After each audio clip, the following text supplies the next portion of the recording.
11절을 먼저 보시면 그들이 이 말씀을 듣고 있을 때 그랬습니다. 그럼 무슨 말씀을 들었느냐? 앞에 말씀이죠. 어떤 말씀을 듣고 있어요? 바로 앞에 어제 봤던 것처럼 여리고에 가셔서 삭개오의 집에 들어갔죠. 삭개오의 집에 들어가서 내가 너희 집에 유하여 하겠다 그랬더니 삭개오가 기쁘게 내려와서 예수님을 기쁨으로 영접해서 자기 집으로 들였죠.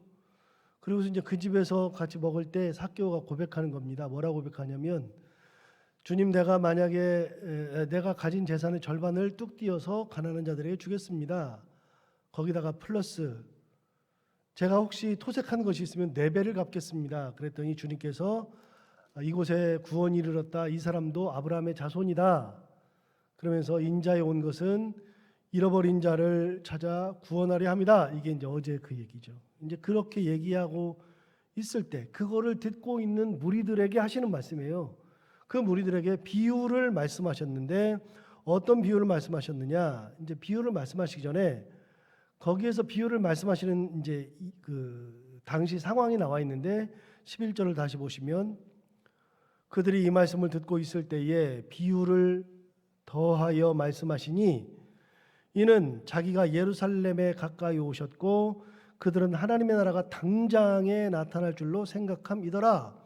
예수님은 이제 예루살렘에 가까이 오셨어요. 예루살렘에 가까이 오셨으니까 이제는 예수님께서 십자가를 질 때가 가까워진 거죠.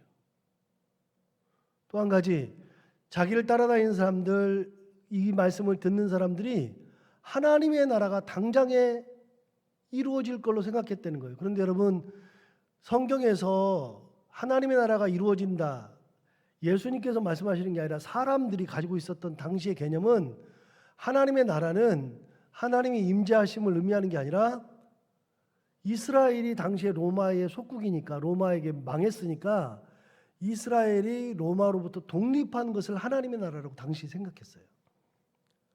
예수님이 가면서 능력을 막 행하시고 사람들이 변화가 되고 많은 사람들이 따르고 그러니까 같이 다녔던 사람들은 예수님이 가시면 이스라엘이 독립할 거라고 생각했어요. 예수님은 그게 아니라고 계속 말씀하셔도 사람들은 자기의 개념으로 예수님을 집어넣었어요. 자기 개념에다가 예수님을 자꾸만 집어넣었어요. 그러니까 예수님께서 비유로 말씀하신 거죠. 그럼 그 사람들에게 무슨 얘기를 하시느냐? 12절을 보실까요? 이르시되 어떤 귀인이 왕위를 받아가지고 오려고 먼 나라로 갈 때에 그 종 열을 불러 은화 열 문화를 주며 이르되 내가 돌아올 때까지 장사하라 하니라. 이 사람이 어떤 귀인이 왕위를 받아 가지려고 먼 길을 간다 그랬어요. 왕위를 받는 게 뭐예요? 내가 아직 왕이 안 됐는데 먼 곳에 가서 그곳에다가 권위 있는 사람에게 내가 왕위를 받아 가지고 돌아오면 내가 왕이 된다는 거예요. 왕위를 받으러 가는 거예요. 그럼 이 사람의 가는 길은 왕이 되는 길이죠. 최고의 권력자의 길을 가는 거잖아요. 그래서 왕위의 길을 가려고 할 때에 사람들에게 자기가 가지고 있는 열 문화를 한 사람의 한 문화씩 나눠줬어요. 우리 성경에 보면 달란트 비유가 나오고 문화 비유가 나오거든요. 달란트 비유와 문화 비유는 약간의 차이가 있어요. 그런데 달란트 비유는 5달란트, 2달란트, 1달란트를 나눠줬잖아요. 그런데 열 문화는 동일하게 한 사람이 1달란트씩을 나눠줘요. 오늘 본문에 나오는 것처럼. 자, 그렇게 나눠주면서 뭐라 그랬냐면 13절에 이렇게 얘기했어요. 그 종 열을 불러 은화 열 문화를 주며 이르되 내가 돌아올 때까지 뭐 하라고요? 장사하라고요. 그 돈을 가지고서 뭘 하라고 말씀하셨냐면 장사하라고 말씀하셨어요. 자, 그러면 장사하라고 얘기를 했으면 그걸 받은 사람은 이 돈이 누구 돈이냐면 내 돈이, 내가 받았으니까 내 돈이 아니라 내게 맡겨준 돈이기 때문에 누구 돈이냐면 맡겨준 사람의 돈이죠. 나는 맡은 것뿐이죠. 자, 그러면 내가 돈을 받을 때 그분이 나한테 뭐라고 말씀하셨냐면 이 돈을 가지고 장사하라 그랬으면 난 뭘 해야 돼요? 장사해야죠. 이 돈을 가지고 사람들에게 나누라 그랬으면 나는 뭐 해야 돼요? 나눠야죠. 이 돈을 가지고 집을 지으라 그랬으면 나는 뭘 해야 돼요? 집을 지어야죠. 왜요? 그 돈은 누구 돈이냐면 내 돈이 아니라 그분의 돈이기 때문에. 자, 여기서 한 걸음 나가요. 여러분, 우리가 성경을 봐요. 우리가 예수 그리스도의 제자고 하나님의 자녀예요. 그러면 하나님께서 제게 뭐라 그랬냐면 이웃을 사랑하라 그랬으면 나는 어떻게 해야 돼요? 이웃을 사랑해야 되는 거예요. 겸손하라 그랬으면 나는 뭐 해야 돼요? 겸손해야 되는 거예요. 내가 내 마음대로 살아가는 것이 아니라 예수 그리스도의 제자들, 하나님의 자녀들은 하나님의 뜻대로 살아가는 것이지 내 뜻대로 살면 안 된다는 거예요.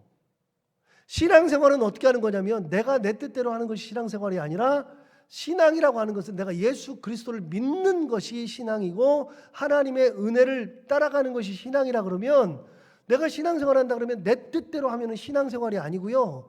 내 마음대로 사는 거죠. 자, 내가 받았으면 내 것이 아니라 하나님의 것이다.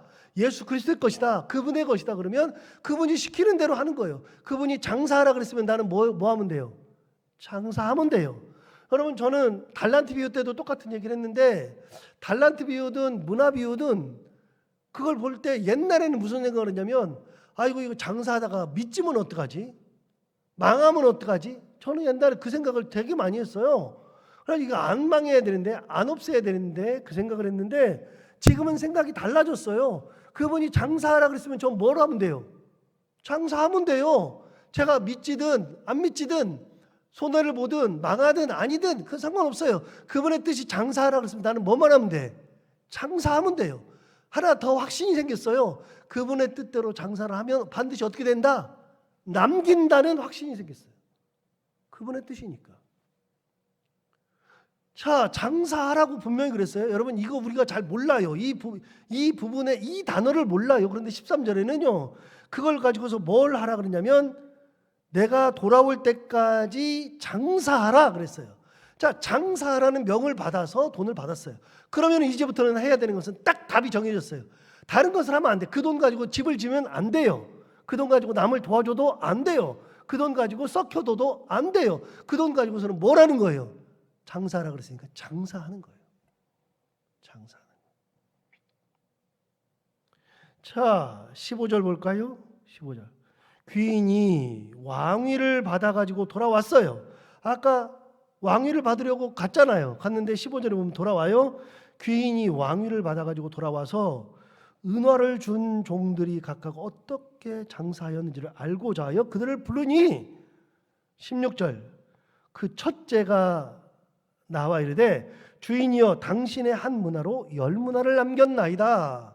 자, 첫 번째 사람이 나와서 뭐라고 하냐면 당신이 한 문화를 줬는데 내가 장사를 해서 10문화를 남겼습니다. 자, 이 사람은 장사해서 10문화를 남겼어요. 17절 주인이 이르되 잘하였도다 착한 종이여 내가 지극히 작은 것에 충성하였으니 10고을 권세를 차지하라. 여러분, 뭐라 그랬냐면 잘하였도다 착한 종이여 다음에 뭐라 하냐면 네가 지극히 작은 것에 충성하였다. 도대체 어디에 충성했는데요? 지극히 작은 것이 뭐예요? 장사한 거예요. 장사하라 그랬기 때문에 장사했어요. 보세요. 예수님께서 이렇게 말씀하는 이 주인이 이렇게 말 안 했어요. 네가 능력이 참 좋구나. 너는 어떻게 10문화씩이나 남겼니? 너는 능력이 많아서 10문화를 남겼으니 너 참 잘하였다라고 안 했어요. 우리 기준은요 10문화를 남겼으니까 10문화에 가 있어요. 그런데 주인의 관점은요 10문화를 남긴 거는 관심 없어요. 뭐예요? 장사하라 그래서 장사했다. 그러니까 네가 작은 것에 충성하였다. 이거 말씀하시는 거예요. 10문화를 남겼다는 소리는 안 해요. 그런 소리 없어요. 사람은 능력으로 뭘 해야 된다고 생각해. 능력이 많아야 된다고 생각해요. 예수를 믿어도 내가 뭔가를 대단한 것을 해야 된다고 생각을 해요. 그런데 주님은 그런 소리를 해본 적이 없어요. 내가 예수 믿으면서 뭐 능력이 엄청나게 많고 뭐 헌금을 엄청나게 많이 하고 뭐 엄청나게 도와주고 그거를 주님 말씀하시는 게 아니라 작은 거, 주님께서 말씀하신 거에 충성하기를 원하는 거예요. 그게 하나든 둘이든 다섯이든 열이든 상관없어요. 주님의 기준은요 많고 적음이 아니라 그랬잖아요. 하나님의 기준은 많고 적음이 아니에요. 우리는 항상 뭘 보냐면 이걸 보면 열을 남겼네 라고 생각해요. 아니요. 하나님은 그걸 보지 않아요. 하나님은 열을 남긴 걸 보는 게 아니라 작은 것에 충성했다. 뭐예요? 장사하라 그랬는데 장사했네. 잘했다. 17절 다시 봐요. 주인이 이르되 잘하였도다 착한 종이여 내가 지극히 작은 것에 충성하였으니 10골 권세를 차지하라. 자, 여기까지 보고 18절. 그 둘째가 와서 이르되 주인이여 당신의 한 문화로 5 문화를 만들었나이다. 주인이 그에게도 이르되 너도 5 골을 차지하라 그랬어요. 여러분 이 사람도 5을 남겼다 그랬어요. 그러니까 주인이 뭐라 하냐면 야, 얘 봐라 얘는 하나 줬더니 10을 남겼다. 너는 5밖에 못 남겼니라고 하는 말이 있어요 없어요? 없어요. 너도 5을 남겼으니 5 골을 차지하라. 네가 10을 남겼으니 10을 차지하라. 여러분 여기서 왜 도대체 10을 남긴 사람은 10골을 차지하라 그랬을까요? 그 사람은 하나를 가지고 10을 만드는 능력이 있는 거예요. 달란트가 다른 거예요. 그러니까 기본적인 능력이 사람마다 다 달라요. 다 다르잖아요. 그걸 어떻게 할 수가 없어요. 능력이 다르니까 10을 만들 수 있는 사람은 10골을 차지해서 다스릴 수 있는 능력이 있으니까 10을 주는 거예요. 여러분 5을 남긴 사람이 왜 나는 5밖에 안 줘요? 그래서 나 10 주세요. 그래서 10을 받아요. 그러면 이게 능력이 돼요? 안 돼요? 안 돼요. 하나님이 능력이 맞게끔 주시는 거예요. 이렇게 동일하게. 그러나 중요한 게 있어요. 내게 능력 있는 만큼 하나님은 허락하시고 5을 남겼을 때에 너 참 잘했다 그러지. 얘 봐라. 얘는 10을 남겼는데 너 왜 5밖에 못 남기니? 그 말 안 한다니까요. 이게 사람의 관점에서 성경을 자꾸만 보면 그러면 아이고 이게 불편하기도 하고 이 사람은 뭐지? 라고 생각이 들 때가 있어요. 전혀 그렇지 않아요. 여러분 하나님은요. 내가 능력이 2이어서 2를 남겼으면 잘했대요. 열심히 살았으니까 잘했대요. 작은 일에 충성했으니까 잘했대요. 내가 능력이 조금 많아서 3을 남기면 잘했대요. 3을 남겼다고 칭찬하는 게 아니라 잘했대요. 5 남겨도 잘했대요. 다 똑같아요. 하나님의 은혜대로 열심히 살고 은혜대로 남기는 사람들은 다 잘했대요. 자기의 능력에 맞게끔 주는 거예요. 그런데 여러분 보세요. 20절 보세요. 또 한 사람이 와서 이르되 주인이여 보소서 당신의 한 문화가 여기 있나이다. 내가 수건으로 쌓아 두었었나이다. 다시 13절 가요. 13절에 그 종려를 불러 은화 10 문화를 주며 이르되 내가 돌아올 때까지 뭐 하라고요? 장사하라고요. 20절에 이 사람 뭐라 그러냐 보세요. 20절에 또 한 사람이 와서 이르되 주인이여 보소서 당신의 한 문화가 여기 있나이다. 내가 수건으로 쌓아두었나이다. 왜요? 이 돈 잊어버릴까 봐 수건으로 쌓아뒀어요. 여러분 이 사람 안 잊어버렸으니까 잘한 거라고 생각하면 안 되죠. 왜요? 하나님의 관점은요. 말씀대로 충성하는 거. 다시요. 저는 옛날에 생각할 때 이걸 볼 때마다 항상 무슨 생각을 했냐면 이거 하다가 장사하다가 미치면 어떡하지? 망하면 어떡하지? 저는 맨날 그 생각했어요. 근데 지금은 달라졌다 그랬어요. 장사하라 그랬으니까 뭐 하면 돼요? 장사하면 돼요. 2번째 확신. 그렇게 하나님의 뜻대로 장사를 하면 내가 능력만큼 반드시 남길 거라는 그런 확신이 생겨요. 이 사람이 잘못한 게 뭐냐? 장사하라고 말씀하셨는데 장사는 안 하고 뭐 했어요? 수건으로 쌓아뒀어요. 이게 잘하였도다 충성된 종아 내가 지극히 작은 일에 충성하였다라고 했던 말씀과 배치되는 거예요. 완전히 반대죠. 22절 보세요.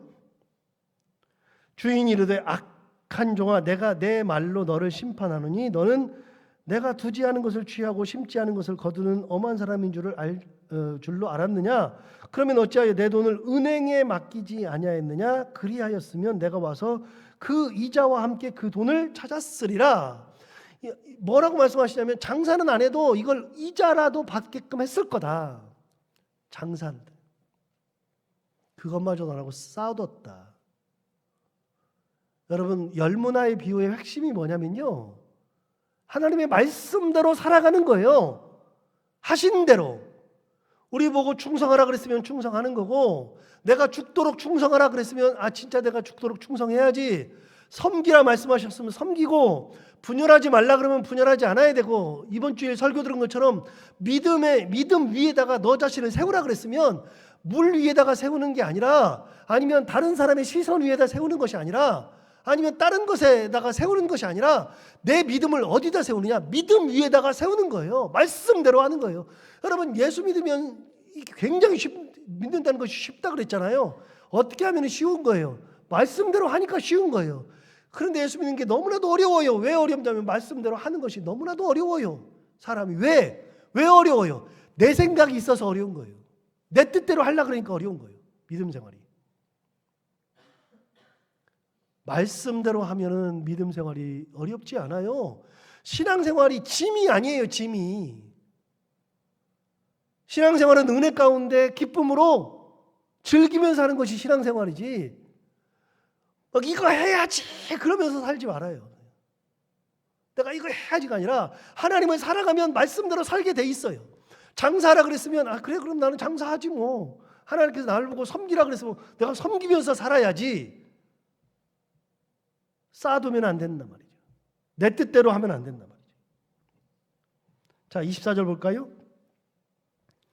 곁에 섰는 자들에게 이르되 그 한 문화를 빼앗아 10문화 있는 자에게 주라 하니 그들이 이르되 주여 그에게 이미 10문화가 있나이다. 주인이 이르되 내가 너희에게 말하노니 무릇 있는 자는 받겠고 없는 자는 그 있는 것도 빼앗기리라. 하나 뺏어서 열한테 주래요. 왜요? 이 사람은 작은 일에 충성했고 열에서 하나를 더 받아서 할 수 있는 능력도 된단 말이죠. 자, 그럼 여러분 또 이제 여기서 불편해져요. 뭐가 불편하냐? 왜 하나 가지고 하나를 빼앗았으면 5한테 주면 6대 가지고 좀 좋지 않을까? 이것도 누구 생각이요? 우리 생각이에요. 여러분, 5을 능력을 가진 사람이 6을 가지면 그때부터 화해요. 내가 능력이 요만큼만 있으면 되는 사람인데 이만큼 가지면 그때부터 화해요. 여러분, 많이 가진 게 좋은 게 아니라 내가 할 수 있는 능력을 벗어난 것을 가지고 있으면 그때부터 화가 돼요. 사람이 이만큼만 가지고서 살면 되는데 그보다 돈을 더 많이 가지면 반드시 그걸 가지고서 뭘 해요? 범죄해요. 범죄. 딴짓해요. 내게 주시는 것이 합당한 거라고 생각하면서 살면 그것이 은혜거든요. 그러니까 5 있는 사람한테 6을 주면 감당이 안 돼, 6째가. 10 있는 사람에게 11을 줬어도 감당이 되니까 주는 거예요. 여러분, 하나님께서 주시는 것은 다 은혜가 있어요. 그런 것에 능력이 있으니까 주는 거예요. 그러니까 왜 나는 안 주지라고 생각하지 말고요. 내게 주신 것이 감사. 불편할 필요가 하나도 없어요. 성경을 읽으면서. 저는 옛날에 불편했거든요. 이제 성경을 알고 하나님의 마음을 조금씩 알아가니까, 하나님의 뜻이 뭔지를 알아가니까 이런 것들이 안 불편해지기 시작한 거예요. 이제 말씀이. 이제 이렇게 예수 믿은 이렇게 목사 된 지가 벌써 22년이 지났는데 요즘에 성경 볼 때는요, 이 성경이 너무 이해가 잘 돼. 하나님의 마음으로 이해가 진짜 잘 돼요. 이 말씀하신 거예요. 자, 하나님이 내가 다시 올 때까지 내가 십자가를 지고 가는 것은, 너희들은 생각하기를 뭔 생각하냐면 이스라엘 나라가 회복될 거라고 생각을 해. 그런데 그게 아니야. 내가 하는 것은 그게 아니고, 너희들 나름대로 나를 생각하지 말고, 그런 생각하지 말고 하나님이 너에게 주신 은혜를 잘 간직하고 지극히 작은 일에 충성하면서 살아라. 그 얘기 하시는 거예요. 그 얘기. 자, 28절부터 보시면 예루살렘을 향하여 가시는 장면이 나옵니다. 28절, 예수께서 이 말씀을 하시고 예루살렘을 향하여 앞서서 가시더라. 굉장히 중요한 말씀하세요. 예수께서 이 말씀을 하시고 예루살렘을 향하여 어떻게 가신다고요? 앞서서 가신다. 앞서서. 예수님 죽음의 길을 가시잖아요, 지금. 그런데 죽음의 길을 가시면서 앞서서 가세요. 앞서서. 뒤에 쳐져 가시잖아요. 그러면서 29절, 감람원이라 불리는 산 쪽에 있는 벳바게와 베다니에 가까이 가셨을 때에 제자 중 2를 보내시면서 이르시되 너희는 맞은편 마을로 가라. 그리로 들어가면 아직 아무도 타보지 않은 나귀 새끼가 매어 있는 것을 보리니 풀어 끌고 오라. 만일 누가 너희에게 어찌하여 푸느냐 묻거든 말하기를 주가 쓰시겠다 하라. 그랬어요. 여러분 이거 세 번째 나오는데요. 말씀드린 적이 있어요. 저는 이거 보면서 야, 말도 안 된다. 이 말이 돼요, 여러분? 가가지고 나귀 끌어오래 그냥. 제자 2명 모여서 나귀 끌어오래. 그러면 저 같으면 그럴 거예요. 아니 예수님 그거 누구 건 줄 알고 끌어와요. 아니 그거 저기 끌어오다가 무슨 일 당하려고요. 왜 남의 걸 끌어오라 그래요. 아니 돈 주고 사요. 이렇게 얘기했겠죠. 그런데 황당한 얘기 하셨잖아요. 그런데 32절 볼까요? 보내심을 받은 자들이 가서 어떻게 했다고요? 그 말씀대로 만났어요. 말씀대로. 33절 나귀 새끼를 풀 때 그 임자들이 이르되 어찌하여 나귀 새끼를 푸느냐 대답하되 주께서 쓰시겠다 하고 그것을 예수께로 끌고 왔어요. 여러분 내가 이해가 안 돼요. 이해가 안 되면 안 되는 게 아니라 이해가 안 돼도 주님 말씀하시면 그 말씀대로 순종해서 가서 하면 그 말씀대로 어떻게 된다고요? 이루어진다고요. 자꾸만 내 생각 가지고서 말씀을 재단하지 말고요. 내 생각에다가 예수님 집어넣지 말고요.